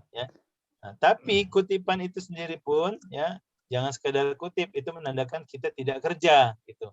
Kalau kita kutip maka kita komentari ya. Lalu kita kutip kita komentari, atau yang lebih baik adalah kutipan itu kita ubah perkataannya. Paraphrase. Ya, paraphrase namanya, paraphrasing ya. Kita ubah. Nah, kalau kita ubah nanti dalam software plagiarisme itu dia tidak dianggap mengcopy, dia dianggap milik kita, perkataan kita walaupun kita kutip dari orang lain. Nah, itu tidak dihitung itu. Nah, jadi katakan ada 30% Anda ngutip, lalu kutipan ini Anda coba ubah-ubah, paraphrase, dan tetap sambil nulis sumbernya. Nah, nanti 30% mungkin jadi berkurang tinggal 15%. Nah, udah, it looks good ya. Jadi sudah cukup baik. Artinya kadang-kadang memang kita tidak bisa terlepas dari karya yang sudah ada gitu loh. Kita ingin kutip, kita ingin komentari. Nah, itulah makanya masih bisa ya. Namun lagi-lagi jangan sampai berlebihan. Nah, itu setiap kampus ada itu batasannya. Kalau di Master dan S3-nya IUM 24% maksimal. Kalau sudah 25% itu merah. Itu artinya harus dirubah lagi. Perkataannya harus diutak-utik lagi. Nah, itu ya. Jadi walaupun itu tidak melanggar hak cipta, tapi itu bisa dianggap plagiarisme karena bukan plagiarisme, dianggap tidak baru. No novelty. Jadi dianggap bukan karya Anda, itu hanya karya kutipan dari berbagai karya lain. Nah, kalau memang betul mau dianggap karya Anda, ya buat komentar, analisa, kritik, dan seterusnya. Ini saya kasih ini terakhir ya, slide terakhir. Ini untuk ngetes apakah Anda melakukan plagiarisme, kita bisa mulai di sini. Ini saya kutip dari slide yang dimiliki oleh Lindsay Lidke ya. Ada di sini sumbernya ya dalam internet ya. Contoh sekarang di sini, mulai di sini, start. Are these your own words? Nah, kita lihat ya. Sekarang kita melihat misalnya ada satu halaman satu paragraf ya yang ada di dalam skripsi Anda. Maka pertanyaan pertama, apakah paragraf kata-kata ini milik Anda atau kata-kata Anda atau bukan? Ya, kalau kita bilang bukan, berarti dari orang lain kan? Di sini nih. Oh, bukan, itu saya ambil dari tulisannya si Fulan. Nah, pertanyaan berikutnya, your ideas and apakah sumbernya dikutip, dipetik atau tidak sumbernya? Nah, Anda bilang tidak, saya lupa atau saya kira enggak perlu. Oh, salah ya. Misalnya dibilang sini, ke bawah sini, tidak, Anda tidak mengutipnya. Salah, karena apa? You are plagiarizing. Nah, Anda sedang melakukan plagiarisme. Ya, jika Anda melakukan itu dan tidak mengutip. Tapi kalau Anda kutip, ya misalnya, ini kata-kata dari orang lain dan saya tulis petikannya, yes, bagus, good work, you are not plagiarizing. Ya, intinya Anda tidak mengutip. Tapi maksudnya Anda ngambil dari kerjaan orang dan Anda tulis ya sumbernya, bagus, itu berarti betul. Ya. Lalu kita kembali ke atas, skenario kedua, apakah kata-kata ini merupakan kata-kata Anda? Ya, betul, bagus. Sekarang pertanyaan berikutnya, oke, kata-katanya memang dari Anda, tapi pertanyaannya apakah idenya dari Anda juga atau Anda dapat dari orang lain? Katanya, kalau ide saya juga, kata-kata saya juga. Bagus, selamat. Anda bukan plagiat ya. Jadi itu ide Anda, itu tulisan Anda. Nah, sekarang pertanyaannya, apakah ide ini datang dari Anda? Tidak. Tidak. Nah, kalau tidak, jadi Anda ini plagiat kecuali kalau Anda tulis sumbernya. Ini nanti baliknya ke sini. Ya, baliknya ke sini. Kalau sumbernya bukan dari Anda, tapi Anda tulis sumbernya, bagus, Anda bukan plagiat. Nah, kalau sumbernya dari orang lain, Anda tidak tulis sumbernya, maka Anda plagiat. Nah, ini lebih kurang ya, ininya flowchart-nya, bagaimana kita memahami. Nah, tapi nanti pertanyaan, Pak, saya kutip semua, dan saya tulis sumbernya, tapi pas dilihat, 50% isinya kutipan. Nah, itu harus dirubah. Nah, isunya bukan plagiarisme lagi, tapi isunya adalah Anda terlalu banyak kutip dan tidak ada karya Anda. Terlalu banyak yang kutip, sampai 50%. Ini artinya mempengaruhi keaslian tulisan Anda. Gitu ya. Nah, ini adalah contoh kasus etika dan hukum yang paling sering ya terjadi. Kenapa hukum? Karena ini bisa dianggap penipuan. Ya. Misalnya Anda nulis sesuatu supaya naik pangkat. Padahal itu bukan tulisan Anda, kan salah. Penipuan itu. Anda nulis sesuatu supaya dipilih jadi rektor. Kasus plagiarisme rektor itu beberapa. Banyak itu. Nanti rekan-rekan coba lihat, masuk Google ya. Kasus plagiat di universitas di Indonesia. Nah, itu banyak sekali kasusnya. Alhamdulillah. Kadang kita ingin hasil yang cepat, jadinya terperangkap dalam jebakan plagiarisme. Ya. Harap insya Allah di kawan-kawan sini tidak ada ya yang terperangkap dalam plagiarisme seperti itu, dan insya Allah bisa melakukan penelitian sebagaimana yang sepatutnya. Ya. Iya, insya Allah. Terima kasih Ustadz Sony. Kayaknya ini juga waktunya udah lumayan juga. Alhamdulillah. Ya, kali ini mungkin karena dimulai pagi jam 9 pagi di sini, di sana jam 10, cukup produktif lah kita bisa sampai 2 jam hampir. Tapi insya Allah semoga bermanfaat. Isu plagiarisme itu bisa kita kita terapkan. Nah, intinya jangan sampai. Makanya kadang-kadang keputusan publikasi itu harus diputuskan bersama dengan para pencetus ide, penulis itu. Jangan sampai ramai di belakang hari. Nah, itu yang menjadi karena sebenarnya mungkin kesalahannya sepele atau kurang konfirmasi, kurang koordinasi sehingga menjadi masalah di kemudian hari. Yang repot nih kalau masalahnya di kemudian hari, suatu saat Anda jadi tokoh masyarakat atau Anda jadi memegang jabatan publik gitu. Nanti kalau ada orang nggak suka, dia utak-utik tesisnya, dia lihat, wah ini ada penciplakan. Nah, kan yang malu kita.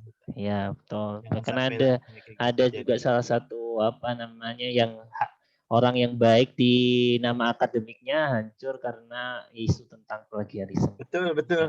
Banyak beberapa, kasusnya dari waktu ya. ke waktu ada, sayang sekali ya. Ya, maka Walaupun memang mungkin dia bagus ya, berkualitas, pemaparannya ya, baik, enak didengar, sering dipanggil TV, orang senang mendengarnya. Tapi karena satu aja itu, satu dosa istilahnya ya, satu kesalahan yang dilakukan masa lalu, ya itu bisa meruntuhkan semua, naudzubillah. Jadi dalam dunia akademik ini salah satu isu yang paling besar ya. Iya. Walaupun papernya hanya 5 halaman atau 10 halaman masuk jurnal, tapi ada kejadian plagiarisme, maka bisa menjadi masalah. Iya, makanya jadi juga pemanfaatan dari itu kemudian ya apa namanya ya bisa menjatuhkan. Maka teman-teman ya harus percaya diri juga. Maka plagiarisme itu kadang-kadang kalau saya melihat salah satu unsurnya ya kurang percaya diri sehingga ngambil punya orang lain. Kita harus percaya diri dengan kalimat kita. Kalaupun kalimat kita itu kurang baik, nanti akan ada respon dari pembimbing, kemudian kalau dari jurnal reviewer, nah itu kemudian sehingga kepercayaan diri kita itu tumbuh. Tapi kalau kita senantiasa dari luar, nggak akan tumbuh-tumbuh dan bisa terus lanjut untuk melakukan seperti itu. Baik, mungkin itu mudah-mudahan saja. Bermanfaat ya. Ya, mudah-mudahan bermanfaat. Saya cukupkan. Ya. Demikian, terima kasih. Ya, Assalamualaikum. Waalaikumsalam warahmatullahi wabarakatuh. Baik, karena sesinya. Ya, terima kasih teman-teman. Ini ada pertanyaan atau tidak? Oh ya, boleh. Saya lupa. Kalau ada pertanyaan silakan.